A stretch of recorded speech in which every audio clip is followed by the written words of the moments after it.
はい、部活で練習を頑張っている方や、あるいは練習時間外でテニスをさらに上手くなりたいという方にトレーニング方法を解説していきたいと思います。このレッスンのゴールとしては、まず手始めに取り組むトレーニングとして行うべきトレーニングを理解すること、そしてもう一つはこのトレーニングを行うとどのような効果があり、そしてテニスにどのように役に立つのかという点を理解することにあります。手始めに始めるトレーニング方法としては大きく2つあります。まず1つは体幹、体の中心を鍛えるトレーニング。そしてもう1つは体の下半身、特に股関節周り、この辺りのトレーニングになります。今回のトレーニング方法は試合やゲームでの動きが大きく変わってくるので、まず何かをやってみようと思われた方はぜひこのトレーニング方法を試してみてください。まずここに置いてあるのですが、ペットボトルなど少し、目安になるようなものを用意してください。もしお持ちの方はレッスンで行うようなコーンでも構いません。あるいはボールを入れる2個缶や4個缶でも構いません。ペットボトルぐらいの高さのものが一番ベストです。はい。これから行うトレーニング方法は主に下半身の強化になります。そしてこのトレーニングを行うことで、まずコートカバーリングが非常に良くなります。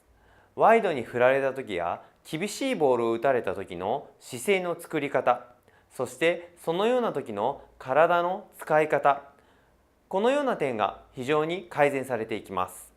ですのでコートカバーリングを良くしたい、あるいは厳しいボールにも対応できるようにしたいという方はぜひご覧になってください。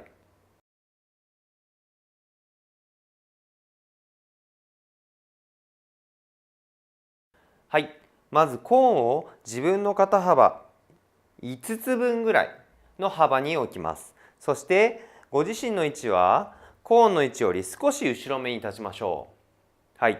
そしてこの位置からまず最初スプリットステップ、ジャンプします。スプリットステップ。そしてそこから右のコーンをタッチするときには左足を踏み出します。右足はそのままの位置で左足を踏み出し、そしてこのコーン、ボトルをタッチするようにしてください。このような動きです。スプリットステップしてタッチする。動きとしてはこのような動きになります。はい。もしこのスタンスがさらに広くできる方は、広い方がより効果が高くなります。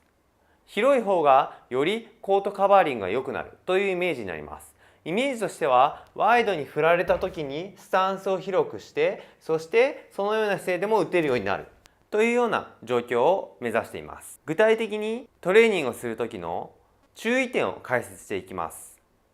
まずスプリットステップをした後に足を出していくわけですけれども、この足は自分の土踏まず側からつくようにしましょう。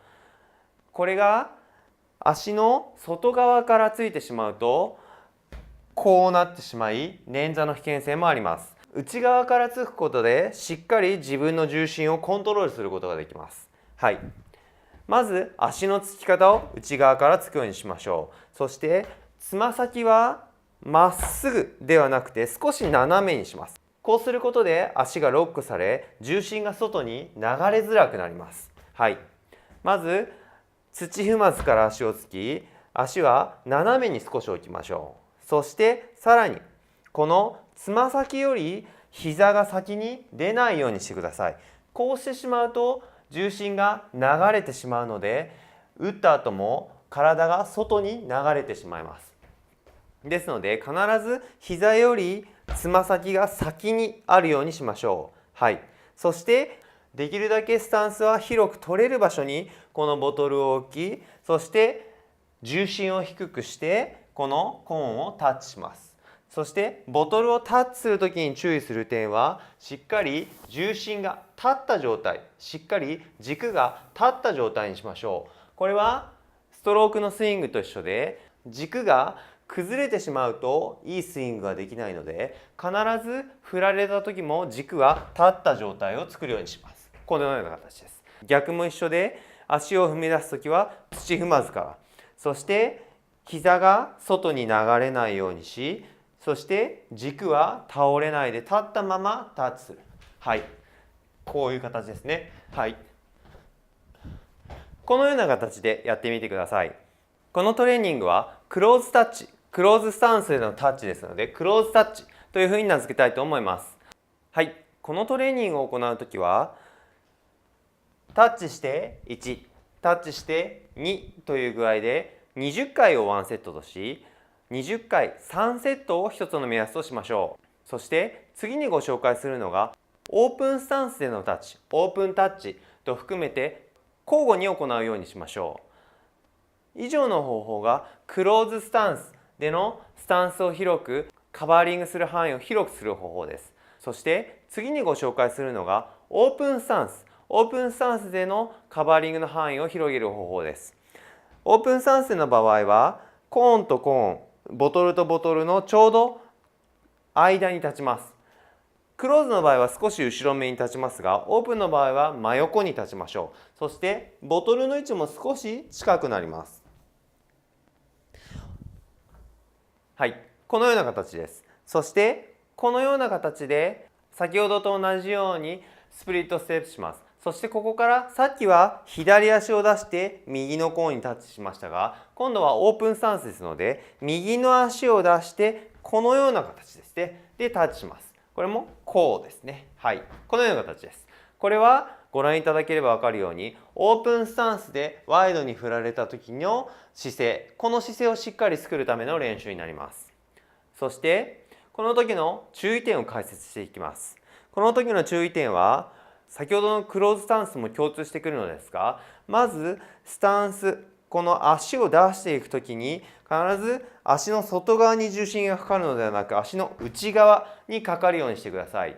特にオープンスタンスでの場合は内側に重心をかけてスタンスを踏み出せることで、クレーやオムニコードでスライディングの技術を使うことができます。スライディングとは滑りながらボールを打つ技術ですね。これが外に重心がかかってしまうとスライディングがうまくできません。内側に重心がかかればスライディングの技術が使えるので、遠いボールや振られたボールでも滑る力をうまく使ってフットワークを使うことができます。ですので必ず内側から足をつくようにして内側に重心が乗るようにしてください。そして先ほどと同じようにつま先は外を向かず前、斜め前の方向を向き、膝も外に向いてしまうと重心が流れてしまうので、必ず内側に入れて足でロックするようにしましょう。これがこうなってしまうと足が外に流れてしまいます。このロックした状態で腰を落とし、軸をまっすぐにしてコーン、ボトルをタッチします。で戻ります。こうですね。でスプリットステップでこうでこうですね。このような形です。はい。時々よくあるのがやはり軸が折れてタッチしてしまうパターン。これがまず一つ。